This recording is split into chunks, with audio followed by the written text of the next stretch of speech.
오늘 본문은 하나님의 선택을 받은 사람들, 구원받고 하나님을 아버지라고 부른 사람들이 그들 삶 속에서 일어나는 형통은 어떤 것인지를 우리가 살펴보고자 합니다.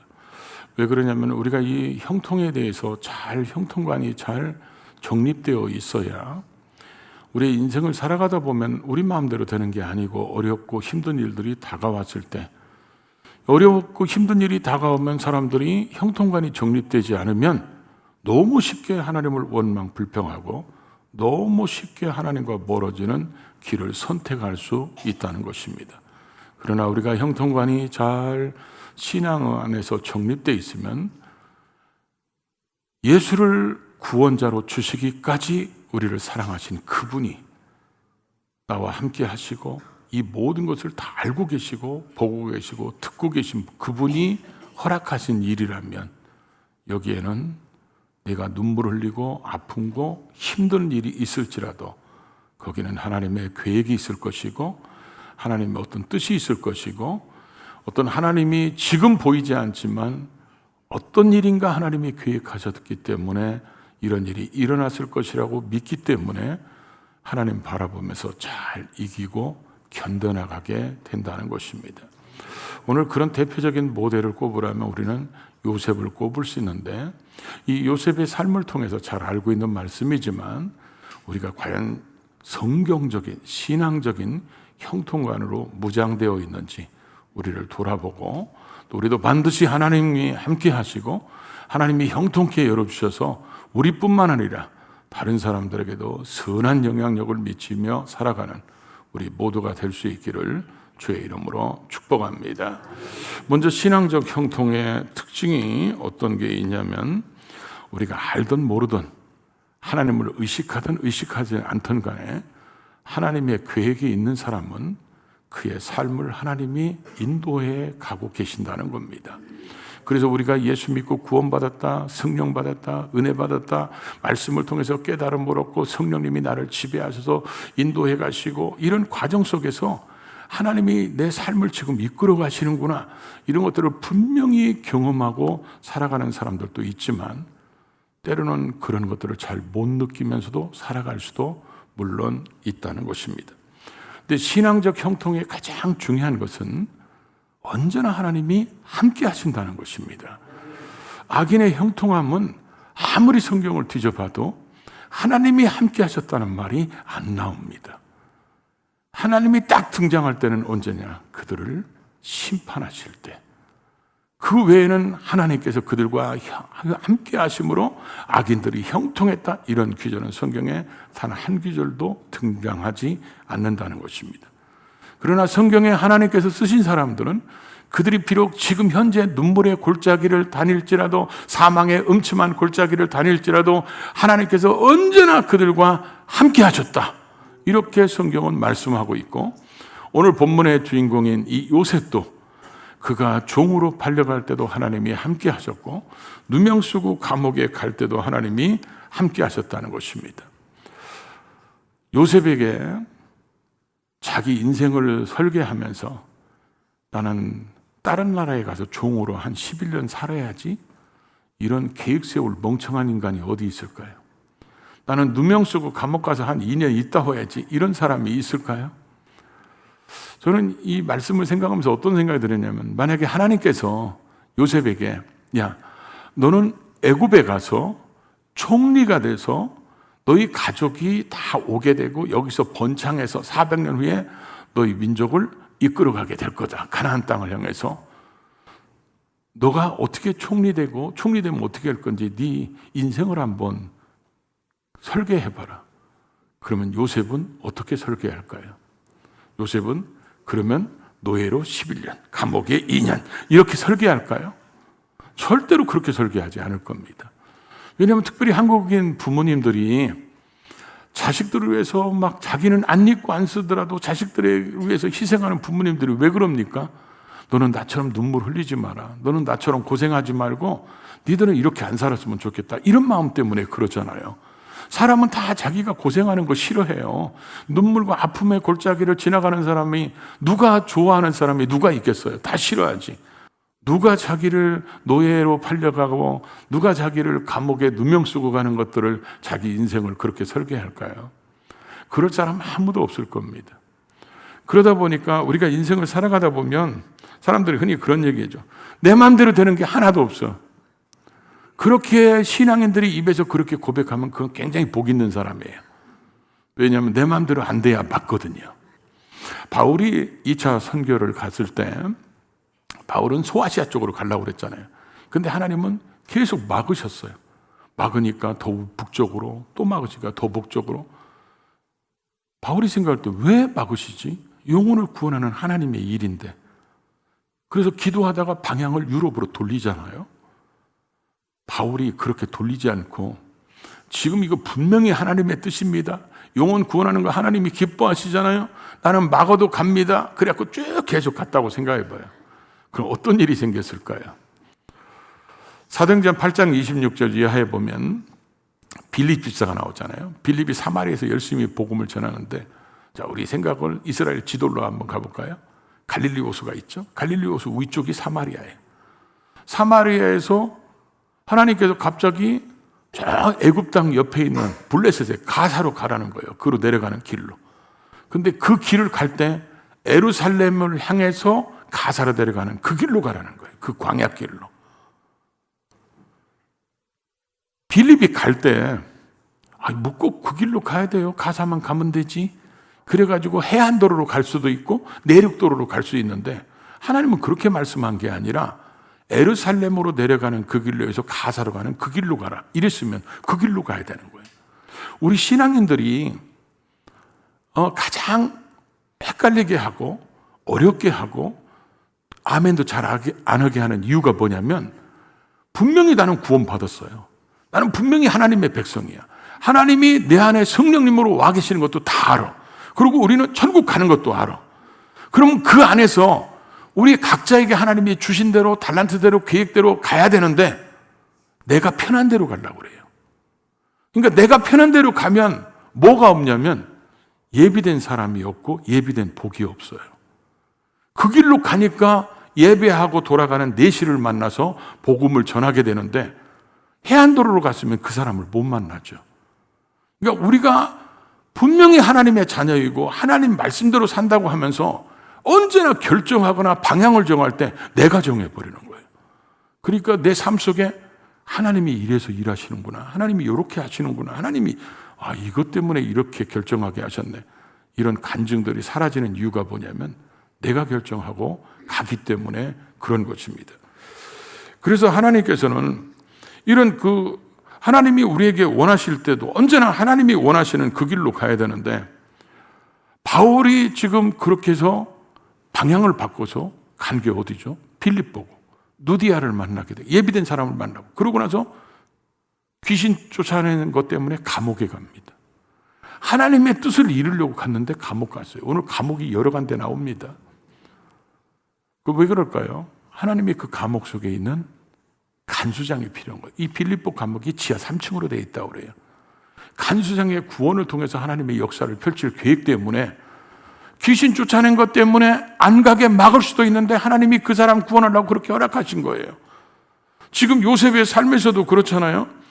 그가 왜 하나님이 쓰시려면 다른 방법으로 쓰시지 왜 종으로 팔리게 하고 그것도 누명 쓰고 감옥에 가게 하고 왜 하나님이 이렇게 만드셨을까?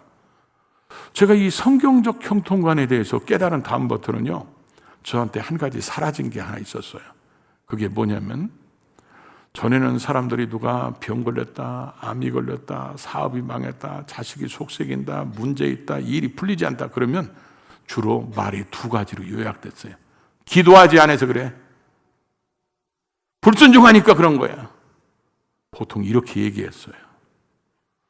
근데 이 요셉이 보십시오. 노예로 팔려갔어요. 누명 쓰고 감옥 갔어요. 불순종해서 그랬습니까? 우리는 내가 알고 있는 얄팍한 신앙적인 지식이나 신앙적 경험을 가지고 어려운 일을 당하는 사람들을 너무 쉽게 비난하고 정죄합니다. 그래서 네가 기도하지 않아서 그러지, 순종하지 않으니까 그런 일이 닥치는 거지, 이러면서 사람들이 지금 힘들고 어려운 상황에 있을 때 그들에게 위로나 격려자가 되지 못하고 오히려 그들에게 더 상처를 주게 되고, 요셉이 감옥에 가서 기도해야 되는데 우리가 요셉한테 이렇게 얘기했다고 생각해보죠. 야, 조금만 기다려. 내가 너 탈출시켜줄게. 탈옥시켜줄게. 그러면 요셉은 하나님 앞에 기도할 생각을 않고 뭐만 기다릴 거예요? 언제 탈옥할까? 이것만 기다릴 겁니다. 하나님의 지금 계획을 회방하는 자가 될 수 있고, 하나님의 일하심을 폄하하는 자가 될 수 있고, 그렇죠? 그런 하나님의 계획하심 속에 쓰임받는 사람들을 우리가 상처를 줄 수 있다는 거죠. 어쩌면 지금 그 사람이, 그 상황이 그의 인생 가운데 하나님이 보실 때 그의 인생 쪽에서 신앙의 한 단계 성숙하고 어떤 문제를 딛고 일어서는 지금 디딤돌을 만드는 시간일 수 있는 걸 우리가 비난할 수 있다는 거죠. 지금 그 사람이 지금까지 살아오면서 자기 인생 가운데 가장 큰 장애물을 하나님의 은혜로, 하나님을 의지하면서 넘어가고 있는데 그걸 우리가 비난할 수 있다는 거죠. 그 사람이 지금 하나님이 뒤에 놀라운 복을 예비하시고 이 복을 누리게 하려고 지금 하나님이 그 사람을 훈련시키고 연단시키고 있는데, 우리는 내가 뭐 해줄게, 너 그거 하지 마 이러면서 하나님의 뜻을 지금 회방시켜 놓고 있지는 않은지. 그래서 여러분, 제가 그 뒤로부터 아무리 어떤 사람이 병들었어도요, 그 사람에 대해서 절대로 함부로 얘기하지 않습니다.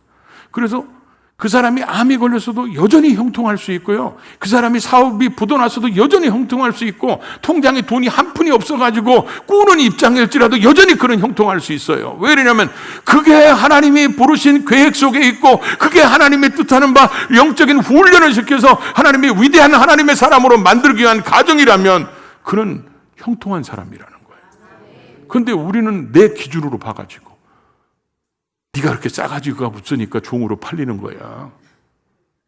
내가 너 그 싸가지 볼 때 나 너 누명 쓰고 감옥 갈 줄 알았다. 누가 하나님의 섭리 앞에서 이렇게 얘기할 수 있을까요? 욥의 친구들 보십시오. 욥에게 가서 그게 위로합니까? 욥을 계속 공격하고 정죄하고 비난하고 그러지. 우리도 하나님의 섭리 일하심을 갖다가 우리도 그렇게 얘기할 수 있다는 거죠. 그래서 여러분, 우리가 아는 믿음의 사람들이 어떤 어려움을 겪었을 때요, 절대로 그 사람에 대해서 비난, 정죄하면 안 됩니다. 그 사람이 설상 여러분이 볼 때 신앙생활 현찮게 했을지라도 절대로 그렇게 하면 안 돼요. 그런 사람에게는 위로와 격려, 그리고 뒤에서의 기도가 필요한 거죠. 그 사람을 비난한다 해서 그 사람한테 절대로 위로가 되지 않는다는 것을 보여주고 있다는 거죠. 그래서 우리가 시편 105편 17절에 보니까 하나님은 한 사람을 앞서 보내셨고 요셉은 그 형제들이 팔아먹었다고 그랬어요. 분명히 형제들은 종으로 팔아먹었는데 하나님은 그걸 앞서 보내셨다는 거예요.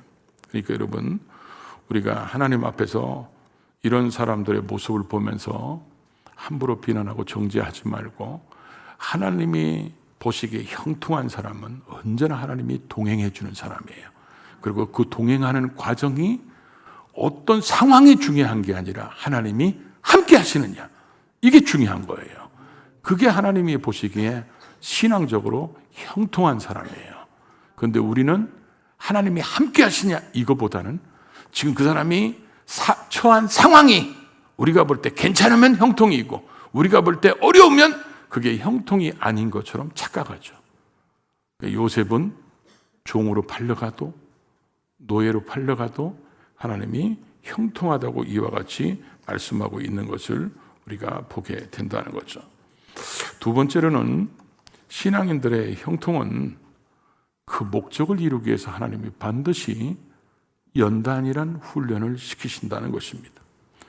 하나님의 계획 속에서 인도를 받으면 그 사람이 어떤 정점에 이르기 전에, 여러분이 좋아하는 것처럼 어떤 재물을 갖기 전에, 어떤 영광을 누리기 전에 반드시 그 사람을 하나님이 누리고 그 정점에 올랐을 때 그것 때문에 그 사람이 망하거나 변질되지 않도록 훈련을 먼저 시키십니다. 하나님께서 이 요셉에게 필요한 게 뭐였냐면, 요셉이 애굽의 언어, 애굽의 문화, 애굽 사람들의 가슴, 그리고 이 요셉이 정치범 수용소에 있었기 때문에 우리가 쓰면 이 어떤 분야의 전문가들은 전문 용어들이 있어요. 그 전문 용어들을 쓰면 그 말만 계속 쓰면 그 비전문가들은 그게 무슨 말인지를 못 알아들을 수 있어요. 바로 앞에 불려가서 꿈을 해석하는데 13년 동안이나 있었기 때문에 애굽의 언어 문화 이런 게 탁월했겠죠. 정치적인 사람들의 얘기하는 들으니까 정치적인 이런 언어도 쓰겠죠. 그래서 바로에게 꿈을 해석해 주면서 이런 꿈을 꾸셨고 그 꿈은 이런 뜻이고 앞으로 이렇게 해야 되고 이런 얘기를 들었을 때 바로가 어떤 마음이 들었을까요? 야, 예를 세워놓으면 이 문제를 다 해결하겠다. 그래서 그 자리에서 총리를 세우잖아요. 그러면서 어디서 우리가 이렇게 하나님의 신에 감동된 사람을 얻을 수 있을까? 이 바로가 볼 때도 우리 입장에서 보면 이 요셉은 분명히 하나님의 사람이에요. 그런데 그의 모든 삶은 전부 다 애굽화되어 있어요. 언어나 문화나 옷이나 그런 그게 하는 모든 것들은. 그러니까 분명히 하나님을 섬기는 사람이지만 애굽화에 최적화가 되어 있는 거예요. 만약에 꿈을 해석하는데 우리도 가끔 그런 분이 있잖아요. 외국인들이 한국말로 뭘 물어보면 어색하게 물어본 분들이 있잖아요. 익숙하지 못해서. 만약에 지금 애국 간지 1년도 못 돼가지고 말을 어색하게 해가지고 꿈을 해몽했어 봐요. 그럼 바로가 이렇게 얘기할 겁니다. 꿈은 맞는데 저 자식한테 뭐 맡길 수 있겠냐? 그리고 이삭이 요셉이 뭐 한다고 그래도 항상 이게 불안할 겁니다. 그러고 나서 요셉이 뭐 하는 것마다 다 태클을 걸을 거예요. 그럼 요셉이 나중에 그런 복음성가 부를 거예요. 내 인생에 태클을 걸지 마. 아니 왜 이렇게 내가 하는 일마다 사사건건마다 다 이렇게 태클을 걸었었는지. 근데 바로가 볼 때 애굽화에 최적화가 되어 있는 사람이에요. 그러니까 얘한테 뭐든지 다 맡겨도 충분히 할 수 있기 때문에 그걸 다 맡겨버립니다. 우리가 그런 걸 보면서요. 하나님이 그래서 이 요셉을 훈련시킬 필요가 있기 때문에 11년 동안 훈련받고 근데 우리가 이렇게 아무리 이해하려고 해도 감옥에 간 거는 좀 그렇잖아요. 감옥에도 요셉이 죄짓다가 갔으면 자식 그럴 수밖에 없죠. 뭐 이렇게 얘기하겠지만 하나님의 말씀을 지키려고 하다가 감옥 갔어요. 하나님을 의식하며 사는 것 때문에 감옥에 갔어. 그러면 이런 것 정도는 하나님이 막아줘야 되는 거 아닙니까? 근데 하나님은 그렇게 하지 않습니다. 그냥 보디발 아내가 날마다 유혹하는 거예요. 유혹하니까 그것 때문에 나중에는 유혹하다가 붙잡으니까 옷을 벗고라도 도망간 것 때문에 결국 누명 쓰고 감옥에 갔는데 하나님은 요셉에게 정말 감옥의 훈련이 필요한 거예요. 우리가 시편 107편을 쭉 읽다 보면 나중에는 이 창세기를 읽어보면 간수가 다 간수장에 다 맡기지만 그 이전에는 쇠사슬에 매여 있고 착고에 채워 있다고 그랬어요. 자기가 지금 감옥에 있는 거 아무도 모릅니다. 자기 부모님들도 모르고 자기 형제들도 모르고 오직 자기가 감옥에 있는 거는 꿈 해몽에서 복직한 인간은 잊어버렸고 하나님밖에 모르는 거예요. 그래서 오직 그 감옥 안에서 보이는 것은 하나님밖에 없어. 그래서 제가 이걸 뭐라고 표현했냐면 우물 안의 개구리 훈련이라고 표현합니다. 우물 안의 개구리는 다 닫히고 뚫린 게 하늘밖에 없어요. 이 훈련이 우리에게 절대적으로 필요합니다. 하나님의 사람들에게 이 훈련이 있어야 되는 거예요. 그래서 오직 하나님만을 바라보고 하나님이 해결해 주고 하나님이 건져줘야 되고 이 훈련이 안 되면 이 훈련을 쫙 마치고 나오면 우물 안의 개구리의 그 시야가 뭘로 바뀌냐면 하나님의 관점에서 볼 수 있는 눈으로 바뀌어져 버립니다.